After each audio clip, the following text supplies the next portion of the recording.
Hi friends, HPL ఛానల్కి. So మనం ఈరోజు తెలుసుకోబోయేది ఏంటంటే టాటా ఏలోని కొత్త ప్రోడక్ట్ ఉన్న టాటా ఏజీ యాక్సిడెంట్ గార్డ్ అనమాట. సో ఈ ప్రోడక్ట్ కోసం జస్ట్ ఫర్ 5 minutes ఆర్ 10 మీకు ఎక్స్ప్లెయిన్ చేస్తాను. సో ఈ ప్రోడక్ట్ తాలూకు డీటెయిల్స్ అనేది మీకు ఏ విధంగా ఉపయోగపడుతుంది. మనం అన్ని పాలసీలు, పర్సనల్ యాక్సిడెంట్ పాలసీలు చూడడం వేరు, ఈ పాలసీ వేరు అనమాట. ఫస్ట్ ఆఫ్ ఆల్ మన పిఏ పాలసీ ఎందుకు తీసుకోవాలనేది మనం ఒకసారి డిస్కస్ చేద్దాం. పిఏ పాలసీ ఎందుకు తీసుకోవాలంటే పర్సనల్ యాక్సిడెంట్ పాలసీ మనకి హెల్త్ ఇన్సూరెన్స్ అనేది హెల్త్ పరంగా ఉపయోగపడుతుంది. టర్మ్ అనేది మనం చనిపోయిన తర్వాత ఉపయోగపడుతుంది. బట్ మనం ఉంటున్నా కూడా ఉపయోగపడేది ఏదైనా ఉందంటే అది ఒక పర్సనల్ యాక్సిడెంట్ పాలసీ అనమాట. సో మీరు యాక్సిడెంట్ల పరంగా ఏదైనా ప్రాబ్లమ్ ఫేస్ చేస్తే మనకు అక్కడ జరుగుతుంది ఏంటంటే ఇన్కమ్ అయిపోద్ది.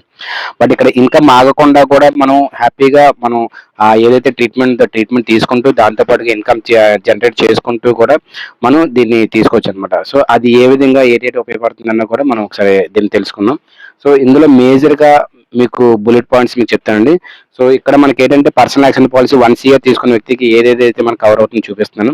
సో ఇందులో సెల్ఫ్ ఎంప్లాయీస్ తీసుకోవచ్చు, బిజినెస్ పర్సన్స్ తీసుకోవచ్చు, అదేవిధంగా మనకి ఐటీ రిటర్న్స్ కట్టే వాళ్ళు తీసుకోవచ్చు, నార్మల్ పర్సన్స్ కూడా తీసుకోవచ్చు అనమాట. సో మినిమం 15 lakhs నుంచి అప్ టు 5 years వరకు వాడుకోవచ్చు అనమాట.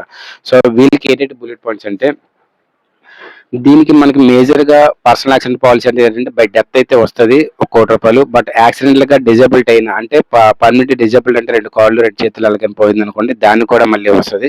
అదేవిధంగా ఏదైనా పార్షియల్ డిజబిలిటీ అంటే ఒక చెయ్యి కానీ ఒక కాలు కానీ ఏదో ఒకటి పోతే డెఫినెట్గా దానికి కూడా 1 year వస్తుంది.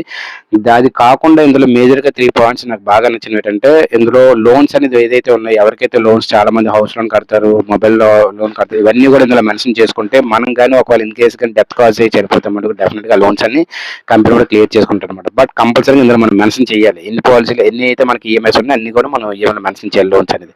అదేవిధంగా ఇక్కడ 3 ఈఎంఐస్ వరకు మనకి బడ్డీలు లేకుండా కడతారు అనమాట. అంటే ఫర్ ఎగ్జాంపుల్ మనకి పార్షియల్లీ డిజబిలిటీ అంటే మనం ఉంటున్న కూడా పార్షియల్ డిజబిలిటీ అయింది, అప్పుడు మనం ఏం చేస్తాం డెఫినెట్గా ఈఎంఐ కట్టాలి కదండి. మన ఇంకా మనకి యాక్సిడెంట్ అయిందా ఇవన్నీ మనకి సంబంధం లేదు, బట్ కంపల్సరీ ఈఎంఐ కట్టాలి. బట్ ఇక్కడికి వచ్చేసరికి ఏంటవుతుందంటే మీకు యాక్సిడెంట్ అయిన తర్వాత మీ ఈఎంఐ ఎలాగంటే కంపెనీ కూడా చూసుకుంటారు అనమాట. అప్పుడు ఎన్ని ఈఎంఐస్, 1 కాదు 2 కాదు 3 ఈఎంఐస్ తీసుకుంటారు అనమాట. అంటే మీకు ఎటువంటి ఈఎంఐస్ ఎన్నైతే ఉన్నాయో అవన్నీ కాకుండా 3 ఈఎంఐల వరకు వీడు యాక్సెప్ట్ చేస్తారనమాట. సో 3 ఈఎంఐలు కూడా మీరు ఉంటున్నంత వరకు అప్ టు 2.5 years వరకు ఎన్నైతే ఉన్నాయో 2.5 years లంసమ్ అమౌంట్ అయితే 2.5 years, 3 ఈఎంఐస్ అయితే ఎన్నైతే ఉన్నాయో అన్ని కూడా కట్టుకుంటాడు అనమాట. 3 ఈఎంఐస్ ఎంత అయినా సరే అది కట్టుకుంటాడు. So as per terms and conditions. అదేవిధంగా రిమైనింగ్ ఏంటంటే మనకి యాక్సిడెంట్గా ప్రాబ్లం అయినప్పుడు ఏంటంటే ఎవ్రీ వీక్ 1 or 4 weeks వరకు 50,000 వరకు మనకు వస్తుంది అనమాట. అంటే వీక్లీ 50,000 వాడి ఇస్తారనమాట దీంట్లోని. సో అదేవిధంగా లోన్ సెక్షన్ రిమైనింగ్ మనకి ట్యాబ్లెట్ అంటే సెల్ ఫోన్ వాటిలో కూడా డ్యామేజ్ అయినా కూడా 10,000 అబోవ్ ఐటమ్స్ ఏవైతే ఉన్నాయో వాటిలో కూడా కవరేజ్ చేస్తామన్నమాట. సో మీలో ఎవరికైనా ఈ పాలసీ కావాలనుకుంటే డెఫినెట్గా నాకు కాల్ చేయొచ్చు. నేను డెఫినెట్గా మీకు మంచి పాలసీ మీకు సజెస్ట్ చేస్తాను అనమాట దాని తగ్గట్టుగా. ఓకే.